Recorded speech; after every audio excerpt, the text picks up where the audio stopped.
बेगूसराय जिला बीजेपी का गढ़ कहा जाता है। ये कैसे यहाँ के सांसद हैं। गलत सूचना मैं बता रहा हूं। लोगों के मन में भय दिया कि जंगल राज जंगल राज जंगल राज। और ये ब्राह्मण, राजपूत, बनिया तमाम लोगों को जो अपर कास्ट हैं, आरजेडी वाले लोग गाली दे रहे थे और कह रहे थे भूरा बाल साफ होगा आपको। हाँ, अफसरशाही को क्यों कैसे लालू जी ने म्याऊं करा दिया। अभी अफसरशाही चरम पर है। बीजेपी वाले, आरएसएस वाले उसको जैसे गढ़ करके और लालू यादव का भय दिखा कर करके सवर्ण को अपने तरफ, एनडीए की तरफ किया। देखिए, ऐसा बात नहीं है। आज का समय बहुत बदल गया है। आप लोग भेड़ बकरी नहीं है कि जिधर हाँक देगा बीजेपी, हाँक देगा तो उधर चलने लगे। हर समुदाय के लोग राजद का समर्थन करते हैं, पूरा A to Z।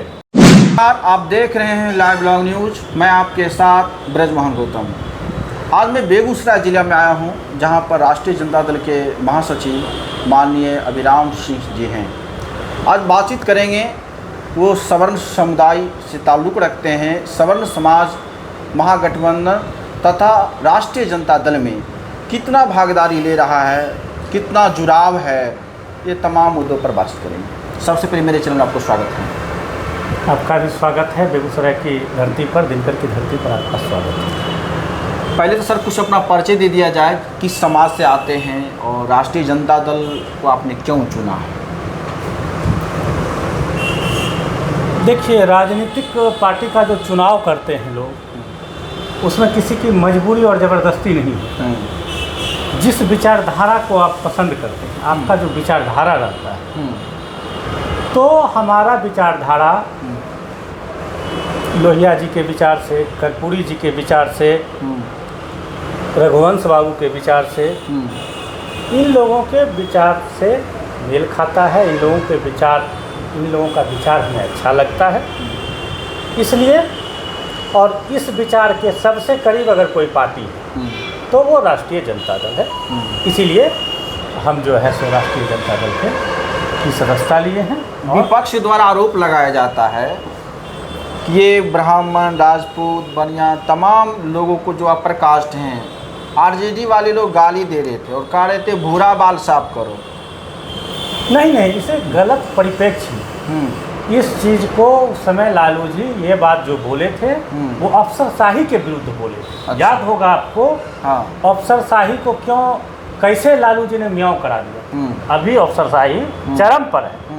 विधायक का बात अफसर नहीं सुन रहा है। भूरा बाल का मतलब तो होता है भूमिहार, राजपूत, ये ब्राह्मण। उस परिभाषा को जैसे कर लीजिए। ये बीजेपी वाले, आरएसएस वाले उसको जैसे गढ़ करके और लालू यादव का भय दिखा कर करके सवर्ण को अपने तरफ, एनडीए की तरफ किया। लेकिन सवर्ण यह जान चुका है। ये जो पिछला 20 साल का है, ये मन ही मन जो है औकलाहट सवर्णों में है कि जो हम 20 साल का ये जो शासन है, उसमें सवर्णों का उत्थान नहीं बल्कि पतन हुआ है। पतन हुआ है, बिल्कुल पतन हुआ है। सवर्ण अपने मन में सोच रहे हैं कि जो उनकी सामाजिक स्थिति 20 साल पहले थी, आर्थिक स्थिति थी, बौद्धिक स्थिति थे, उसमें ह्रास हुआ है या कि उसमें और प्रगति हुई। ये तो सोचने का विषय है।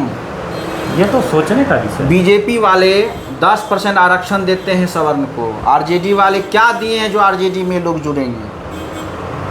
देखिए, 10% जो वो सवर्ण को आरक्षण दिए हैं, उसमें भी भारी भूल है। उस आरक्षण का जो वो कैपिंग किए हैं, वो 8 लाख कि जिसका 8 लाख सालाना वार्षिक आय है, उसका बच्चा को वो लाभ मिलेगा। अब बताइए, 8 लाख से कम तक वाले, 8 लाख से कम तक वाले। तो अगर किसी का, जबकि हमको लगता है जिस समुदाय से, सवर्ण समुदाय, राजपूत समुदाय से आते हैं, अच्छा, उसका 80% परिवार का आमदनी 3 लाख से अधिक नहीं होगा सालाना। 80%? 80%। 25 बराह 300 अर्थात 25,000 मंथली इनकम। तो 3 लाख महीना होगा।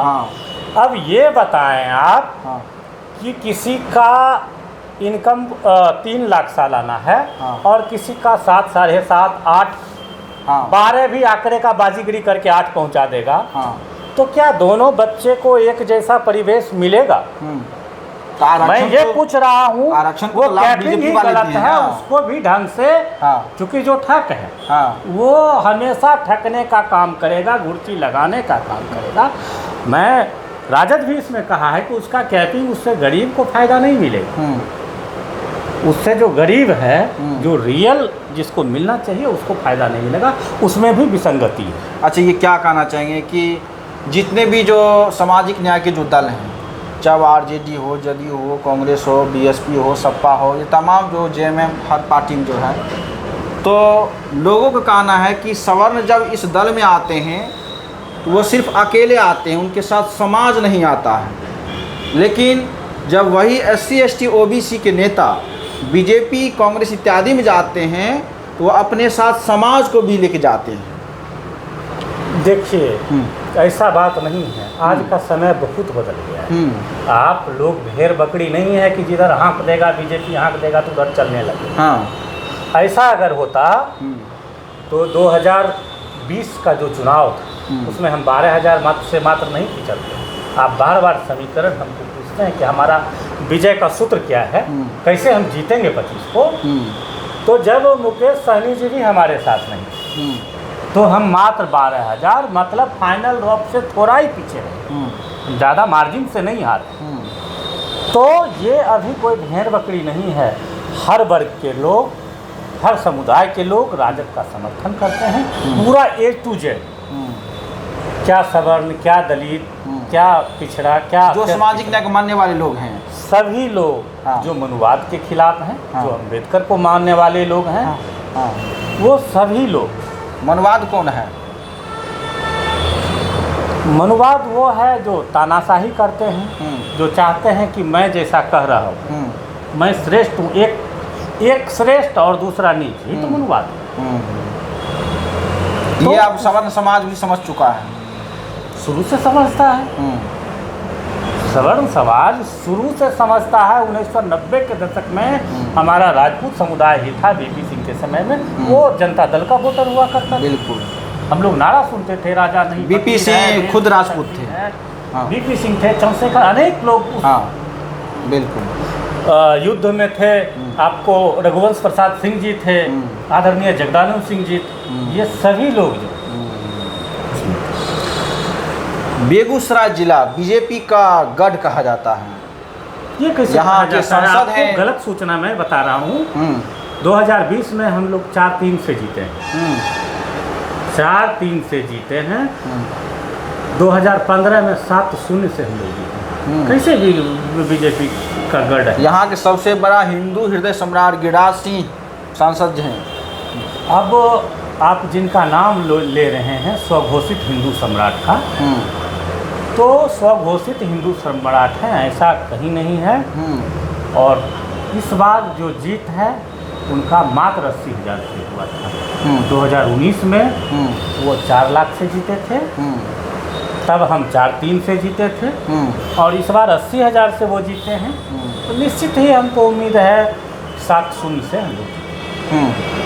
तो इस बार आपको लगता है कि जितने भी आपके जो अपर कास्ट समाज के लोग हैं, जो बैकवर्ड हैं, जो भी सामाजिक न्याय मानने वाले लोग हैं, इस बार महागठबंधन को जिता रहे हैं?